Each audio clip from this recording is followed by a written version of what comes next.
Have you ever stopped to think that maybe the world's greatest secret isn't guarded by monsters, nor by powerful armies, nor by some lurking evil waiting in the shadows of a deep dungeon, but by ordinary, common people who simply chose not to tell you? Not because they're evil, not because they hate you, but because the secret was too convenient to reveal. Think about that for a second. What happens when you discover that everything you believed your entire life, the thing you wanted most, the one that made you feel different, incomplete, permanently excluded from a club you were never invited to join, was in fact something anyone could learn? This isn't just any tragedy. It's a specific kind of pain.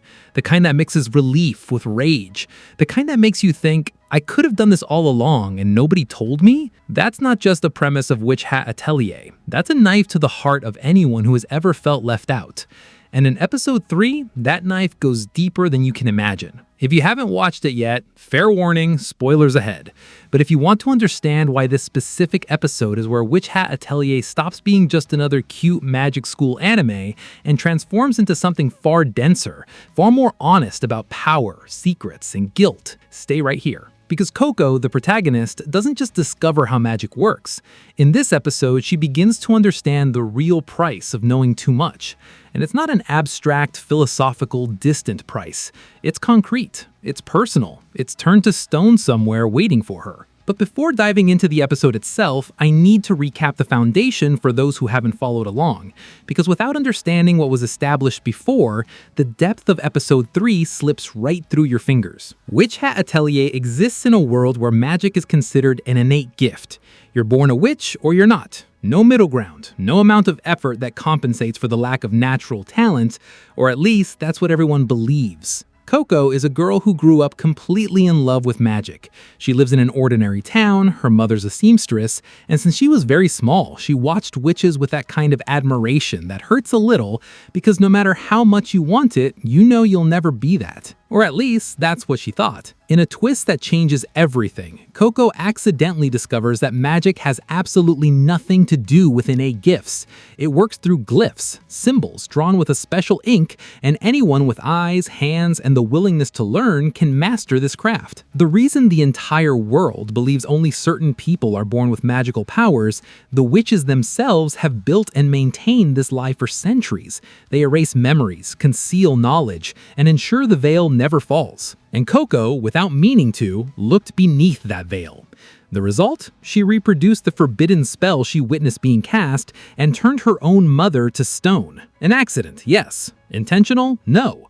But the result is there, motionless, waiting. She was brought to the atelier of the mage Qifrey, who accepts her as an apprentice in an arrangement that seems too generous to be simple.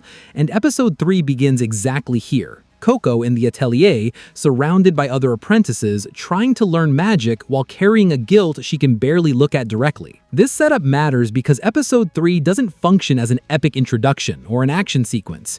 It functions as accumulated weight. And to feel that weight, you need to have understood what Coco has been carrying from the very beginning. When the episode truly begins, there's a deceptive calm in the atelier. The apprentices study, Qifrey instructs. The space is beautiful, the glyph animations are stunning, the atmosphere carries that artisanal charm that the adaptation captured so well from Kamome Shirahama's original work. But inside Coco, it's silent chaos. And it's important to name that. Coco is not the confident heroine who falls into a magical world and gradually adapts with charm and determination. She is a girl carrying guilt, a specific guilt, with a face, with a name, with the physical state she caused and has not been able to undo. That changes completely how she absorbs every lesson. Every glyph she learns isn't an achievement. It's a piece in a puzzle she's racing against time to assemble. Every class with Qifrey isn't an adventure. It's a step toward fixing something that should never have broken. And episode 3 uses that tension as its primary narrative engine, without needing grand confrontations or explosive revelations. It trusts the subterranean emotion. It trusts that you'll feel what isn't being said out loud. One of the most striking scenes, one that seems too simple to deserve attention at first glance, is when Coco practices her first glyphs alone. She's not perfect, she makes mistakes, corrects them, tries again, and the camera stays right there, watching, unhurried. Why does this matter? Because magic in this universe is work, it's repetition, it's millimeters of difference between a symbol that works and one that doesn't. And watching Coco understand that in practice, feeling in her own body that there are no shortcuts, that no gifts substitutes for the process, is where the narrative begins to assert its central thesis. There is no innate talent. There is discipline, there is method, there is persistence. Witch Hat Atelier is saying this about magic, but it's clearly saying far more about everything. Then Agathe enters the picture. Agathe is the most advanced apprentice in the atelier, technical, precise, with a dedication that is undeniably admirable, and she doesn't hide that Coco's presence bothers her. From Agathe's point of view, put yourself in her shoes for a second. She followed the rules. She worked relentlessly to get where she is. She respects the system, the hierarchies, the traditions, because that system to her is what makes sense. And then, out of nowhere, appears a girl who violated the most sacred rule of magic, caused a disaster with the forbidden spell, and was still accepted as an apprentice by one of the most respected mages in the world? To Agathe, Coco is a walking injustice. And here Witch Hat Atelier does something intelligent. It doesn't make Agathe a villain. It doesn't place her as an obstacle to be overcome or a lesson to be learned. She is simply a person with a different perspective, shaped by different experiences. She is trapped inside a system that limited her in ways she probably doesn't even fully perceive. The tension between Agathe and Coco isn't about academic rivalry, it's about philosophy. Coco represents the questioning of rules. Agathe represents conformity to them. And episode 3 plants a delicate seed. What if both of them are right and wrong at the same time? That's sophisticated for an anime that, on the surface, appears aimed at a young audience. Tethya and Riche exist in this episode as lighter contrasts. Tethya especially brings a warmth that softens the hard edges of the Atelier's dynamic. But the episode doesn't use them merely as comic relief or emotional support for Coco. They have their own reasons for being there, their own unexposed fears. Witch Hat Atelier is a work that treats its secondary characters with genuine respect. You can see that from early on. There's a moment, almost slipping by unnoticed, where Coco looks at the other girls practicing and you see on her face, without a single line of dialogue, a mixture of admiration, shame, and determination. She isn't comparing herself to them, she's remembering what she needs to do. That is high-level narrative economy. One expression doing the work of 3 lines of dialogue. Now, I need to talk about what truly makes episode 3 heavy in the deepest sense. And it's something you only fully grasp when you stop to think after the episode ends. The revelation about the nature of magic, that it is learned, not innate, and that witches actively conceal this is not merely a creative world-building move.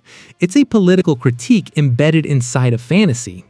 Think about it. Why hide this knowledge? The official answer, the one Qifrey will present throughout the series, is protection. Magic in untrained hands is dangerous. Coco is living proof of that. A spell witnessed and reproduced without context can cause irreversible damage, literally turning someone to stone. That's true. And it's important to not dismiss that argument, because Witch Hat Atelier isn't the kind of work that creates villains without nuance. But there's a second answer, which episode 3 whispers at the margins. If everyone knew that magic could be learned, the power of the witches would be irreversibly diluted. The hierarchy that sustains the world, witches above, common people below, with an uncrossable barrier between the two groups, would lose its foundation. The secret isn't just protection. The secret is the maintenance of power. That distinction changes everything. Because now, Coco isn't just a girl wanting to learn magic to feel special or to fulfill a childhood dream. She is a girl carrying subversive knowledge. Knowledge that, if spread, could fundamentally restructure the order of the magical world. And she barely knows it yet. But Qifrey knows. And here, episode 3 begins casting shadows over the character who appears to be the most benevolent in the story. Qifrey is kind. Qifrey is patient. Qifrey accepts Coco when no one else would. But Qifrey has an ongoing investigation into the Pointed Cap, the organization that practices forbidden magic. And Coco, having been exposed to a forbidden spell, is both a victim and a living witness. She is useful. That doesn't mean Qifrey doesn't care about her. Witch Hat Atelier isn't that simple. But it means the relationship between master and apprentice is loaded with layers that Coco doesn't have the tools to perceive. There's a specific scene in episode 3, apparently just exposition, Qifrey explaining the types of glyphs and the rules of combination, that condenses this subtext brilliantly. He chooses his words carefully. He measures exactly how much to reveal. He frames the rules in a way that makes them seem natural, inevitable, as if there were no other way to see things. That is a teacher doing the work of a teacher, but it is also, if you want to look at it from another angle, someone shaping the reality of a person who is still forming her beliefs about the world. The line between education and indoctrination is thin, and Witch Hat Atelier has the courage to point at that line without resolving the question. There's another layer of analysis worth mentioning here: the visual aspect of the work itself. Kamome Shirahama has a background in graphic design, and it shows on every page of the original work. The magical glyphs are built with internal logic. They have grammar, structure, aesthetic coherence, and the animated adaptation honored that with animations that carry the quality of something handmade, deliberate, careful. That's not a production detail, it's language. The universe is saying, here, magic is not power that explodes from the inside out. It is art that is constructed from the outside in. It is intention materialized in a stroke. It is choice becoming reality. And when you watch Coco drawing her first glyphs in this episode, with that tension of someone who cannot afford to make a mistake, someone with far more at stake than a school exercise, the aesthetics and the narrative fuse into a single thing. You are not just watching a girl learning magic, you are watching a girl building the only tool that can save her mother, stroke by stroke, symbol by symbol. That is far more powerful than any epic battle. And then the episode drops an idea that seems simple but cuts deep. If magic is a stroke, is intention, is practice, then what separates forbidden magic from permitted magic? It's who decides what can be drawn. Whoever controls the stroke controls the world. And Coco, without fully knowing it, has already started questioning that authority. Not through explicit rebellion, just through the simple audacity of existing in a space where she was told she didn't belong. Before closing, I need to talk about the emotional stakes of episode 3. Not the stakes of the entire series, but the stakes of this specific episode. Witch Hat Atelier could very well have used episode 3 to hand Coco a victory, to have her learn an impressive spell, surprise the other apprentices, earn Agot's respect, prove she has undeniable potential. The episode doesn't do that. What it does is harder. It keeps Coco in a position of vulnerability. She learns, she progresses, but she doesn't win anything. She doesn't resolve anything. Her mother is still stone. Agot still watches her with suspicion. Qifrey still guards more than he reveals. The pointed cap still exists out there. And Coco moves forward anyway. Why? Not because she's courageous in some grand, sweeping sense, not because she has some special destiny revealed by a prophecy, but because the alternative is standing still. And standing still means her mother never comes back. That is the most human motivation possible inside a fantasy story. It's not an inheritance of power. It's not a hero's calling. It's love. It's guilt. It's the refusal to accept that a mistake cannot be undone.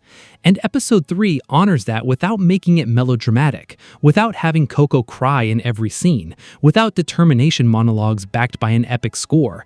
It simply shows a girl working, studying, trying, and it trusts that you'll feel the weight of that without anyone needing to explain it. Witch Hat Atelier is a rare work because it believes in its audience. It doesn't over-explain. It doesn't underestimate your ability to perceive the layers. And episode 3 is perhaps the first place where that trust appears most clearly, because it's the episode where the story says, all right, the world building has been presented. The characters have been established. Now let's live in this world. And living in this world means dealing with its contradictions. It means the magic system is beautiful and unjust at the same time. That Qifrey is kind and opaque at the same time. That learning can be both emancipating and terrifying at the same time. It means there are no simple answers. At a time when many stories prefer clearly right heroes and clearly wrong villains, Witch Hat Atelier is building something different. A universe where the problem isn't wickedness, but structure. Where the people who keep injustice running are not necessarily monsters. Where even rules created with good intentions can be used as instruments of control. That resonates far beyond fiction. One final thing about this episode's animation. It is deliberately gentle. Movements are slow where they could be fast. Silences are long where they could be filled. It's a choice that demands patience from the viewer, but rewards those who stay. Because in that slowness, you notice the details. The way Coco holds the special ink pen as if it were something sacred. The way Agat looks at Coco's work, not with pure contempt, but with something more complex, almost involuntary, that resembles recognition. The way Qifrey sometimes watches his apprentices from an angle that isn't a teacher's angle, but someone calculating distances. Those details aren't there by accident. They are building something that will explode further down the line. And if episode 3 has a central function in the narrative of Witch Hat Atelier, it's this: to establish that everything in this world, every word, every glance, every rule presented as natural, carries more weight than it appears on the surface. And Coco is learning to see that. Slowly, painfully, but she's learning. Which brings us to the question I can't shake after watching this episode. The witches erase the memory of any ordinary person who witnesses magic being performed. It's the fundamental rule of the system. It's what's kept the secret intact for generations. But Coco cannot have her memory erased, because the result of the spell she witnessed and reproduced is still there, in stone, waiting. Erasing her memory doesn't undo what happened, doesn't solve the problem. She needs to know what she did in order to fix it. So what exactly do the witches do with someone who cannot be forgotten? Is Qifrey truly protecting Coco, or is she simply too close, knows too much, and is still useful enough to be worth keeping nearby? And when she stops being useful, what happens then?